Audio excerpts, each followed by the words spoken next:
The first time I saw her, she smiled like a pageant queen. The second time, I caught her memorizing our family portraits like she was studying a crime scene. I should have trusted my gut. But instead, I waited and let her get dangerously close to destroying my brother's life. My brother Jake has always been that guy. You know the one. The one who wins trophies without trying. The one teachers adore, bosses promote, and parents brag about in holiday newsletters. He was the family's golden ticket. And after surviving a nightmare marriage that ended in betrayal and bankruptcy, all we wanted was for him to be happy again. Enter Meredith. She arrived at Christmas like some sort of fairy tale girlfriend. Tall, graceful, brilliant smile, and a laugh that made my mom blush like a teenager. My dad offered her his last slice of pie before even asking Jake. That never happens. Finally, Mom whispered as they watched Meredith stroke Jake's hand at the dinner table. Someone who deserves him. But I watched her more closely. I noticed how her eyes flicked to our family's heirloom china every time she walked into the dining room. How she lingered on my grandmother's jewelry box. How she studied our grandfather's portrait like it held secrets. There was hunger in her gaze, and it wasn't for love. Jake didn't see it. Or maybe he didn't want to. After Sarah, his ex-wife who drained their savings and ghosted him for a yoga instructor, he needed to believe this was real. At first, the red flags were small. Meredith always forgot her wallet, yet ordered the most expensive dishes. Jake just laughed and paid the bill. She'd claim she was too stressed to eat, but her champagne flute was always full. She called her job confidential and said she worked in tech marketing, but couldn't explain what her company actually did. I tried to shake it off, told myself I was being paranoid. Until Easter dinner changed everything. That's when I heard her whispering behind the bathroom door. That's when everything unraveled. And that's when I decided I wasn't going to stop her. Not yet. I was going to watch. And when the moment was right, I'd ruin her entire game, right in front of everyone she fooled. I thought she was on a phone call. But when I pressed my ear to the door, what I heard made my blood run cold. She wasn't just after my brother's heart. She wanted his entire inheritance. And she didn't care who had to die for her to get it. It was supposed to be a peaceful Easter. Ham in the oven, pastel decorations everywhere, and my grandmother wrapped in a blanket by the window, sipping tea with shaking hands. She had maybe a few months left. Pancreatic cancer doesn't play fair. But she still smiled when Jake brought Meredith over, thinking his happiness made the pain worth enduring. That afternoon, I went upstairs to grab some aspirin. Headache from the sugary punch. But as I neared the guest bathroom, I froze. Meredith was inside, and she was whispering at... First, I thought it was nothing, maybe a quick chat with her mom or a friend, but something in her tone made me stop. It wasn't friendly, it was calculated. The wedding has to be before the old lady dies, she hissed. That clause only kicks in if we're married before she croaks. I froze. The lawyers were clear. If she passes before the wedding, Jake doesn't get the family trust. So keep faking the illness or whatever it is you're doing. Just don't let her die yet. I backed against the hallway wall, heart pounding so loud I could barely breathe. Once the papers are signed and the money hits, I'll divorce him. You get your cut. 60-40, like we said. She was in our house, plotting with someone. Maybe a boyfriend, maybe worse.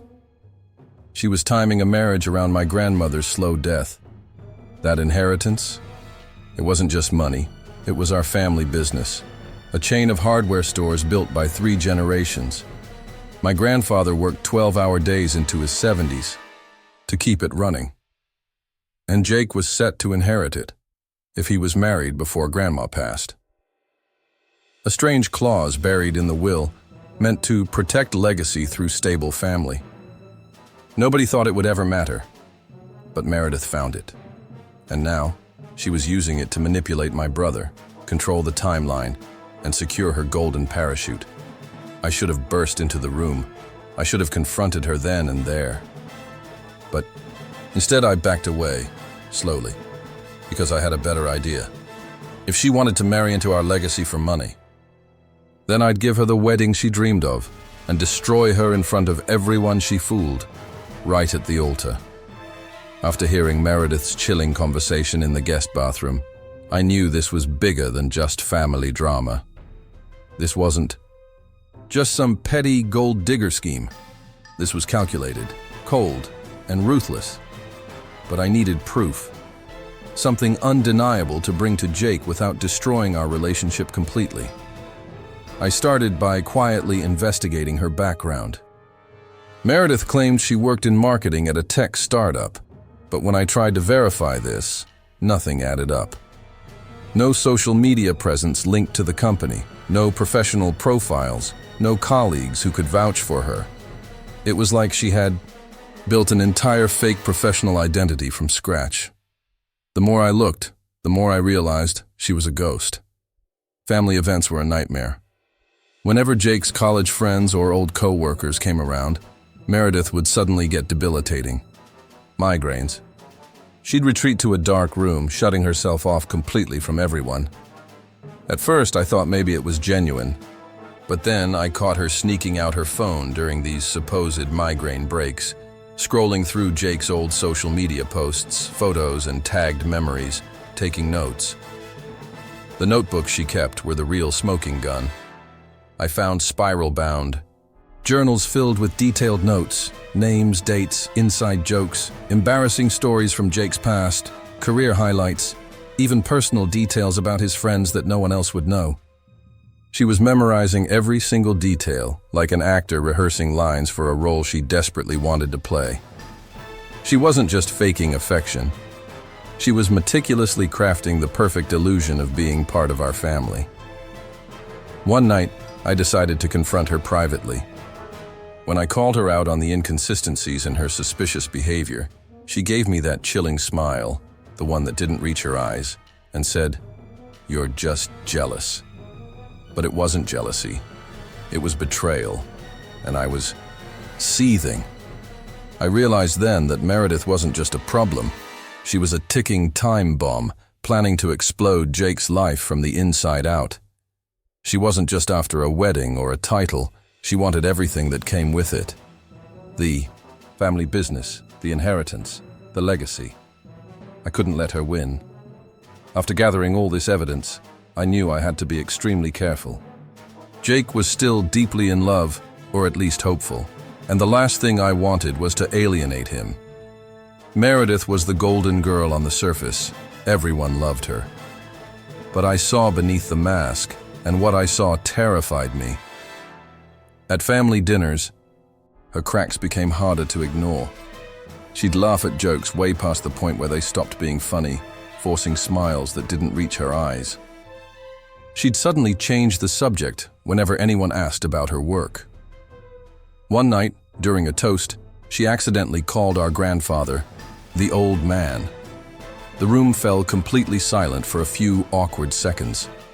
People exchanged glances, but nobody dared say anything. That moment was a small but telling crack in her flawless act. Her behavior around Jake was even more alarming. Instead of the usual warmth and affection, I noticed subtle but chilling shifts. She would brush off his closest friends, make cutting remarks about his family, and frequently say things designed to isolate him emotionally. One evening, she leaned in and told Jake, "You don't really need them. You have me now." It wasn't love. It was control.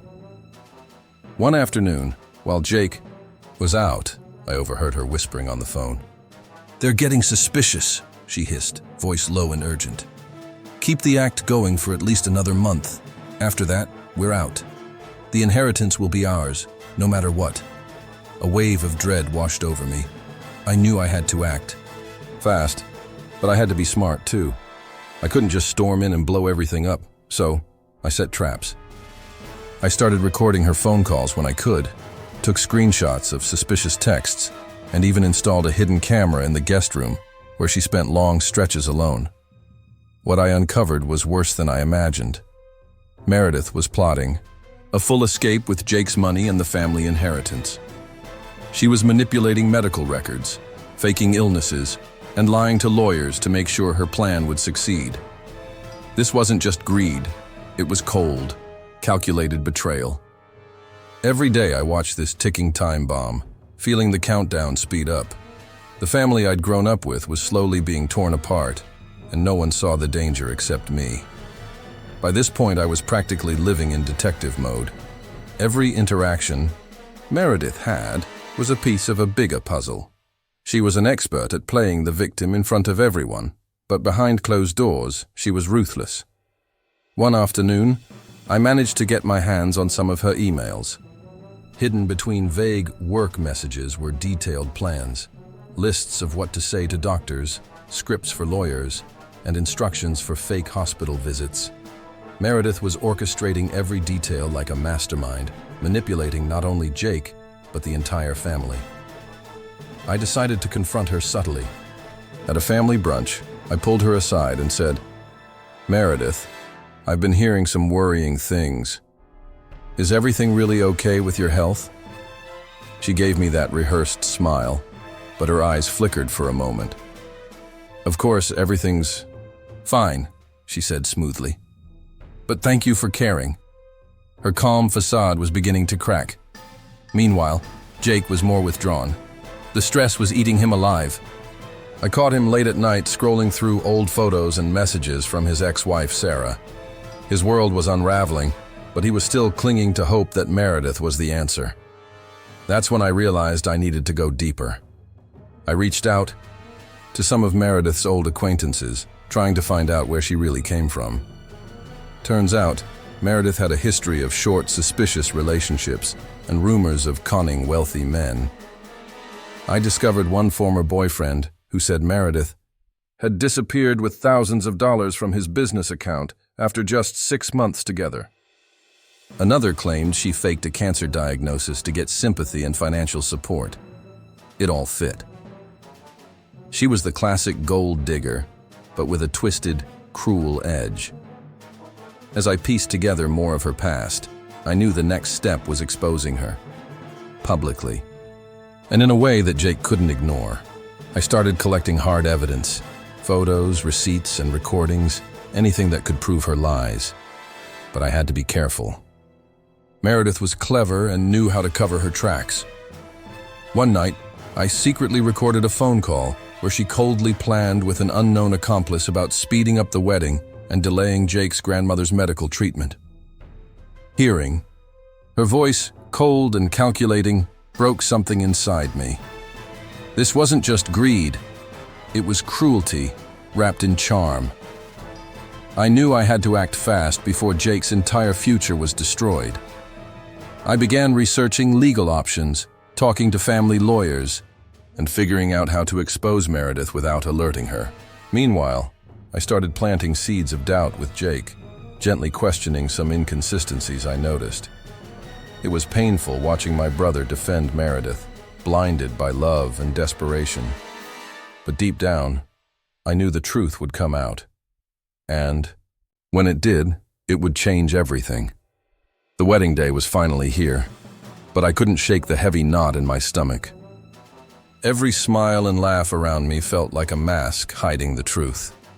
Jake was the golden boy, and Meredith was the perfect bride. At least that's what everyone thought. As the guests took their seats in the ornate church, I stayed near the back, clutching the folder with all the evidence I'd painstakingly collected over the past months. The secret recordings, the text messages, the bank statements showing suspicious transfers, and the detailed notes on Meredith's calls plotting to delay Jake's grandmother's treatment. All of it was in there. When Meredith appeared at the end of the aisle, radiant in a custom white gown, I saw how effortlessly she charmed everyone. Her smile was flawless, her laughter genuine, at least on the surface.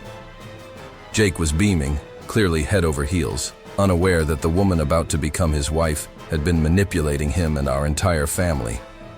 As Meredith reached the altar, I forced myself to stand, my hands trembling slightly but my voice clear. "Before you both say your vows," I said, my words echoing through the silent church, there's something you all need to know." All eyes turned to me, whispers spreading like wildfire. I placed the thick folder on the priest's table and turned to Jake, who looked confused and concerned. "Your fiancée has been lying to you," I said firmly, "about her job, her health, and her intentions. She's been manipulating you and our family for months." I began to outline everything: how Meredith had feigned illness to avoid social gatherings, how she had memorized every detail about Jake's life to fake authenticity, and most damningly, how she had conspired to rush the wedding before his grandmother's death so she could claim the inheritance. The room was frozen in shock as I read the damning evidence aloud: the recordings of her plotting with someone on the phone, the suspicious bank transfers, and the proof that she pressured the doctors to delay diagnosis and treatment. Meredith's face shifted from surprise to rage as she tried to interrupt, but the crowd hushed her out. Jake's expression crumbled. The confident, proud man I'd always known looked like a lost child. He struggled to process the betrayal unfolding before him. I could see the pain and disbelief wash over him. The wedding that was supposed to be the happiest day of his life was collapsing piece by piece. Meredith stormed out of the church, screaming insults and threats. The guests were whispering frantically, some comforting Jake, others shocked by the scandal. The ceremony was canceled immediately. I stayed by Jake's side as the crowd dispersed, feeling a strange mix of relief and heartbreak. This was only the beginning of a long journey to rebuild trust and heal the wounds Meredith had caused. After the chaos at the altar, everything felt like it was crumbling around us. Jake was devastated, his trust shattered, his dreams broken. Meredith had played him for a fool, and the entire family was left reeling from the shock. The person Jake had loved and believed in was nothing more than a calculated liar who used him to secure her own future. In the days following the wedding disaster, Jake withdrew into himself. The confident golden boy we all knew seemed like a distant memory. He barely slept, spent hours staring blankly at the walls, and pushed away anyone trying to help. Watching him suffer was one of the hardest things I've ever faced. I spent countless hours by his side, listening to him pour out his frustration, pain, and confusion. He kept asking, "How did I not see this coming? How did I let someone take so much from me?"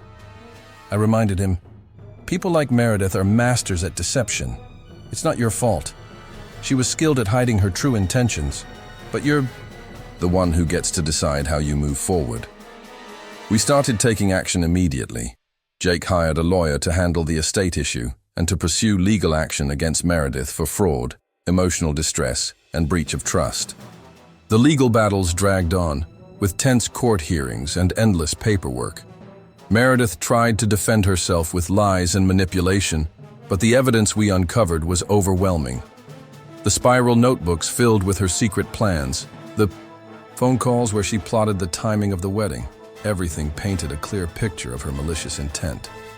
Meanwhile, Jake struggled to focus on the family business. The emotional toll was heavy. He found it hard to concentrate on meetings and decisions, often distracted by painful memories. To support him, I helped arrange counseling sessions with a therapist who specialized in trauma and toxic relationships. At first, Jake was hesitant, but as weeks passed, he slowly opened up.